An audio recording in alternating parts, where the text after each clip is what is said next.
The Palestinian people have been denied the exercise of their legal right to self-determination through the more than century-long violent, colonial, racist effort to establish a nation-state exclusively for the Jewish people in the land of mandatory Palestine. When this began after the First World War, the Jewish population of that land was 11%. Forcibly implementing Zionism in this demographic context has necessarily involved the extermination or forced displacement of some of the non-Jewish Palestinian population, the exercise of domination over and subjugation, dispossession and immiseration of remaining non-Jewish Palestinians, the emigration to that land of Jewish people, regardless of any direct personal link, and the denial of Palestinian refugees the right to return, all operating through a racist distinction privileging Jewish people over non-Jewish Palestinian people. This has necessitated serious violations of all the fundamental Jos Cogens and erga omnes norms of international law. The right of self-determination, the prohibitions on aggression, genocide, crimes against humanity, racial discrimination, apartheid and torture, and the core protections of IHL. Today, I will address, first, violations of international law arising out of the regime of racial domination, apartheid, perpetrated against the Palestinian people across the entire land of historic Palestine. And then, second, the existential illegality of Israel's occupation of the Palestinian Gaza Strip and West Bank, including East Jerusalem, since 1967. As a necessary prerequisite, I must begin with the special right granted to the Palestinian people in the League Covenant. The legal right of self-determination of the Palestinian people originates in the sacred trust obligations of Article 22 of the League Covenant, part of the Versailles Treaty. Palestine, an A-class mandate under British colonial rule, was, after the First World War, supposed to have its existence as an independent state provisionally recognised, a sui generis right of self-determination. The UK and other members of the League Council attempted to bypass this, incorporating the 1917 Balfour Declaration commitment to establishing a national home for the Jewish people in Palestine into the instrument stipulating how the mandate would operate. However, the Council had no legal power to bypass the covenant in this way. It acted ultra vires, and the relevant provisions were legally void. There was and is no legal basis in that mandate instrument for either a specifically Jewish state in Palestine or the UK's failure to discharge the sacred trust obligation to implement Palestinian self-determination. After the Second World War, a self-determination right applicable to colonial peoples generally crystallized in international law. For the Palestinian people, this essentially corresponded to and supplemented the pre-existing covenant right regarding the same single territory. The 1947 proposal to partition Palestine was contrary to this, the Arab rejection and affirmation of the legal status quo.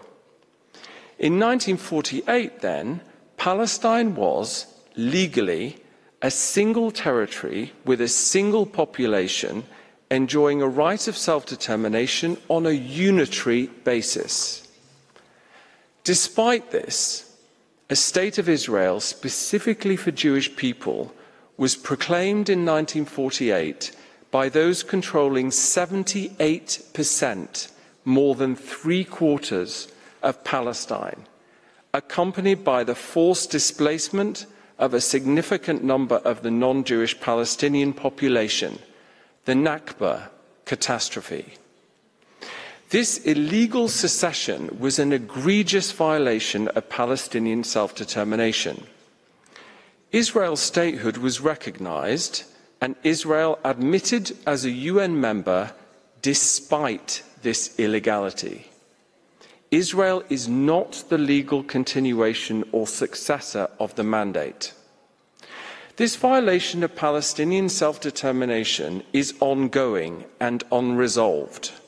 Two key elements are, first, Palestinian people not displaced from the land proclaimed to be of Israel in 1948 and their descendants have been forced to live as citizens, presently they constitute 17.2%, of a state conceived to be of and for another racial group, under the domination of that group, necessarily treated as second class because of their race. Second, Palestinian people displaced from that land and their descendants cannot return. These are serious breaches of the right of self-determination, the prohibitions of racial discrimination and apartheid, and the right of return. They must end immediately. As if this ongoing Nakba was not catastrophic enough, in 1967, Israel captured the remaining 22% of historic Palestine, the Gaza Strip and West Bank, including East Jerusalem, the Nakba. It's maintained that use of force to remain in control for the 57-year period since. For more than half a century then, a state defined to be of and for Jewish people exclusively has governed the entire land of historic Palestine and the Palestinian people there. And the regime of racial domination, apartheid, and denying return has been extended throughout. In the case of Palestinians living in the occupied territory, this has involved the same serious violations of international law, supplemented by serious violations of norms applicable in occupied territory. Indeed, these people are subject to an even more extreme form of racist domination, as they aren't even citizens of the state exercising authority over them. Even in East Jerusalem, which Israel has purported to annex, the majority non-Jewish Palestinian residents don't have citizenship, whereas Jewish residents, including illegal settlers, are citizens. Just as in territorial Israel, in occupied territory, these serious violations concerning how Israel exercises authority over the Palestinian people must end immediately. However, here, a more fundamental matter must also be addressed: the illegality of the exercise of authority itself. The enduring Palestinian right of self-determination means that the Palestinian people and the state of Palestine, not Israel, are sovereign over the territory Israel captured in 1967. For Israel, the land is extraterritorial and, given what I said about the mandate, territory over which it has no legal sovereign entitlement. Despite this, Israel has purported to annex East Jerusalem and taken various actions there and in the rest of the West Bank, constituting de jure and de facto purported annexation, including implanting settlements. It is Israeli policy that Israel should be not only the exclusive authority over the entire land between the river and the sea, but also the exclusive sovereign authority there. This constitutes a complete repudiation of Palestinian self-determination as a legal right, since it empties the right entirely of any territorial content. Actualizing this through de facto and de jure purported annexation is, first, a serious violation of Palestinian self-determination, and, second, because it's enabled through the use of force, a violation of the prohibition on the purported acquisition of territory through the use of force in the law on the use of force, and so an aggression. Serious violations of further areas of law regulating the conduct of the occupation are also being perpetrated, notably the prohibitions on implanting settlements and altering, unless absolutely prevented, the legal, political, social and religious status quo. The occupation is therefore existentially illegal because of its use to actualize purported annexation. To end this serious illegality, it must be terminated. Israel must renounce all sovereignty claims, and all settlements must be removed immediately. However, this is not the only basis on which the occupation's existential legality must be addressed. We need to delve deeper into both the law of self-determination and the law on the use of force. Beginning with self-determination, this right, when applied to the Palestinian people in the territory Israel captured in '67, is a right to be entirely self-governing, free from Israeli domination. Consequently, the Palestinian people have a legal right to the immediate end of the occupation, and Israel has a correlative legal duty to immediately terminate the occupation. This right exists and operates simply and exclusively because the Palestinian people are entitled to it. It does not depend on others agreeing to its realization. It is a right. It's a repudiation of trusteeship, whereby colonial peoples were ostensibly to be granted freedom only if and when they were deemed ready because of their stage of development determined by the racist standard of civilization. The anti-colonial self-determination rule replaced this with a right based on the automatic, immediate entitlement of all people to freedom, without preconditions. In the words of General Assembly 1514, inadequacy of preparedness should never serve as a pretext for delaying independence. Some suggest that the Palestinian people were offered and rejected deals that could have ended the occupation, and therefore Israel can maintain it pending a settlement. Even assuming arguendo the veracity of this account, the deals involved a further loss of the sovereign territory of the Palestinian people.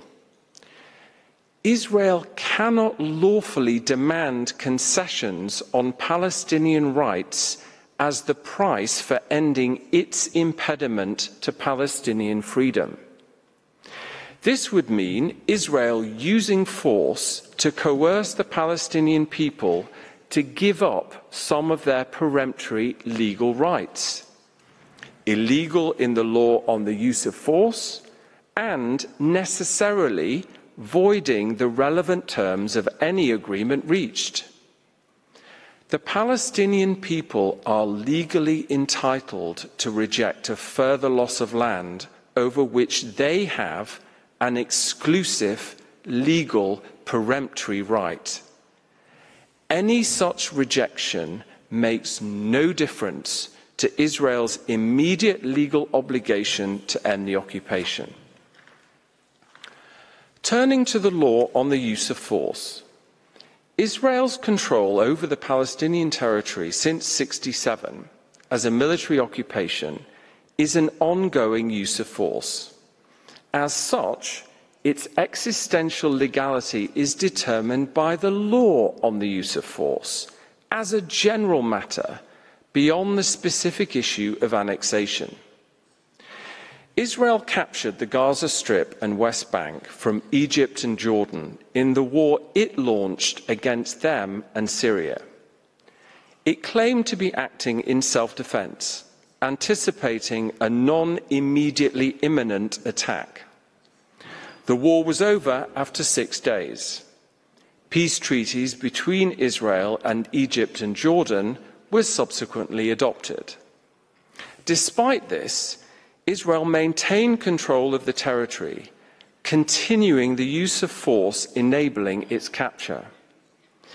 Israel's 1967 war was illegal in the Jus ad bellum, even assuming, arguendo, its claim of a feared attack.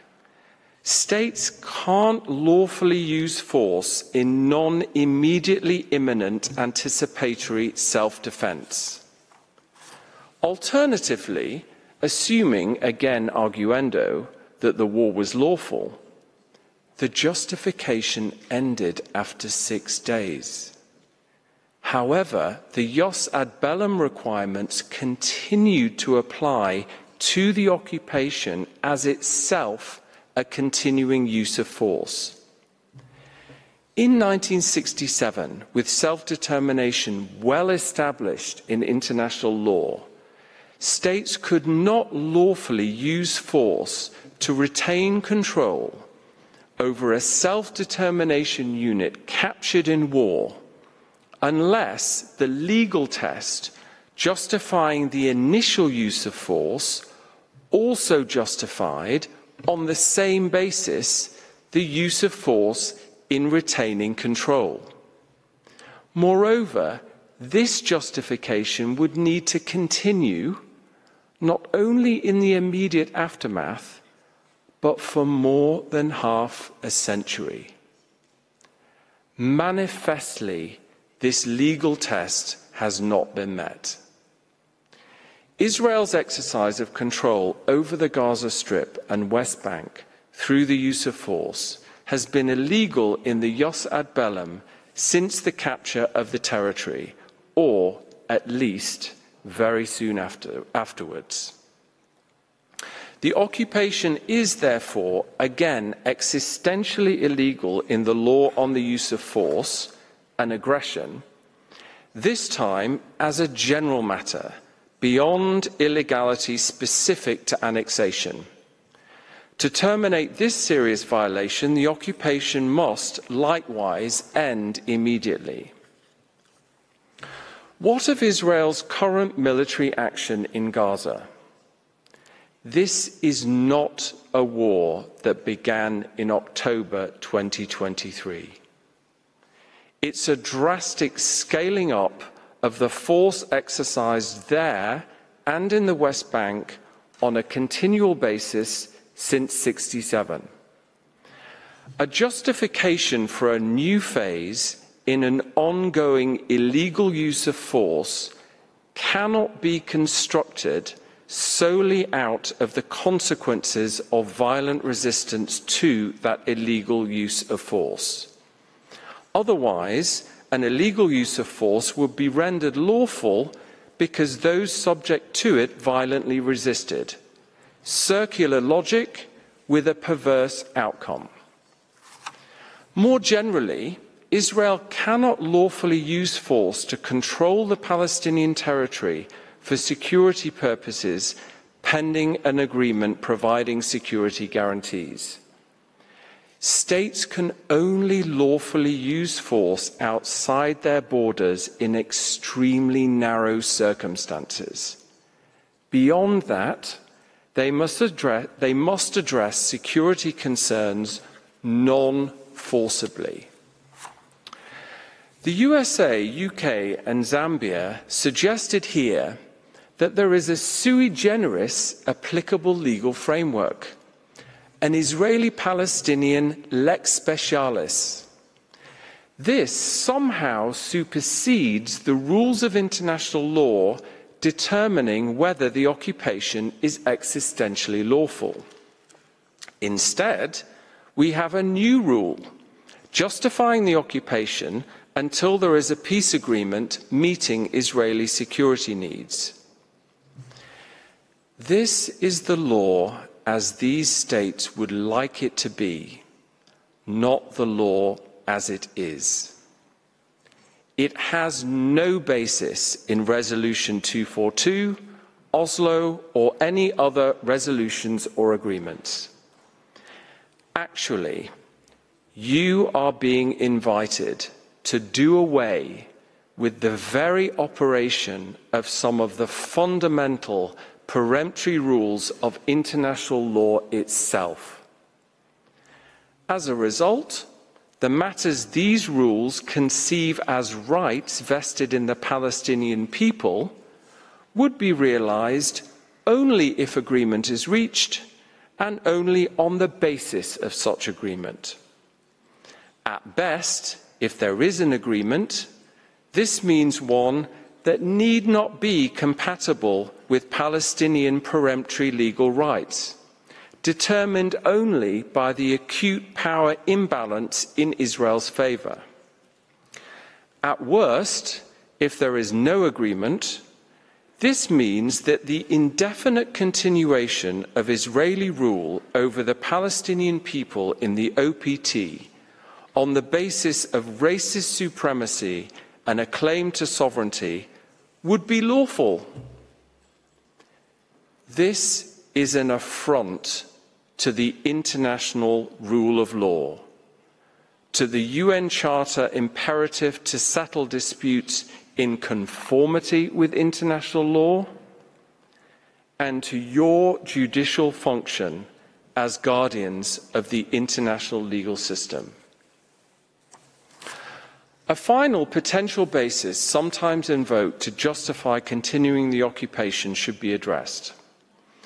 Occupation and human rights law, applicable to illegal and lawful occupations alike, oblige Israel to address security threats in occupied territory. However, they only regulate the conduct of an occupation when it exists. They don't also provide a legal basis for that existence itself.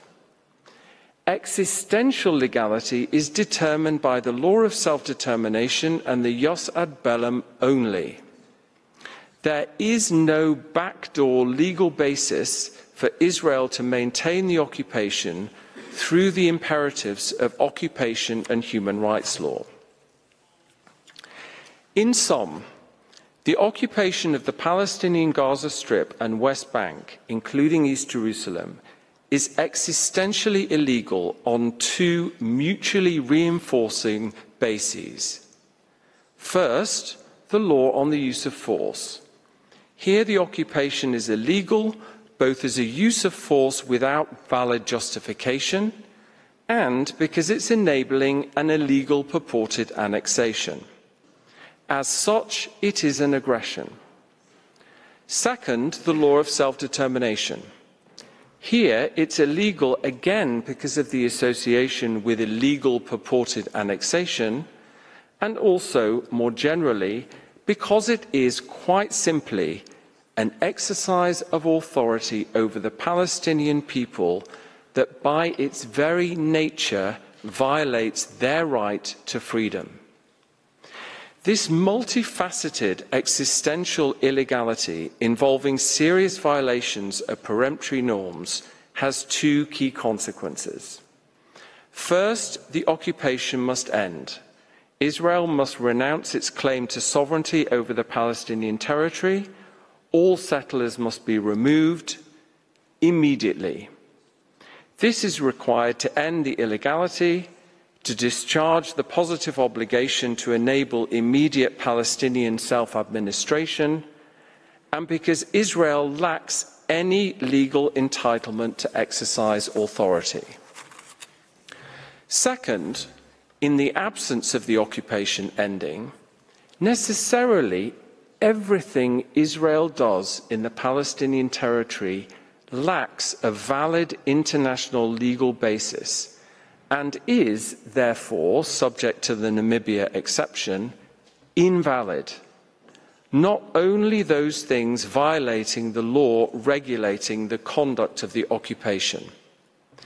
Those norms entitle and require Israel to do certain things, but this doesn't alter the more fundamental position from the law on the use of force and self-determination that Israel lacks any valid authority to do anything, and whatever it does is illegal, even if compliant with or pursuant to the conduct regulatory rules. I will close by quoting Palestinian academic and poet Rifat Al-Arieh from his final poem posted 36 days before he was killed by Israel in Gaza on the 6th of December 2023. If I must die, you must live to tell my story. If I must die, let it bring hope. Let it be a story. Thank you for your attention.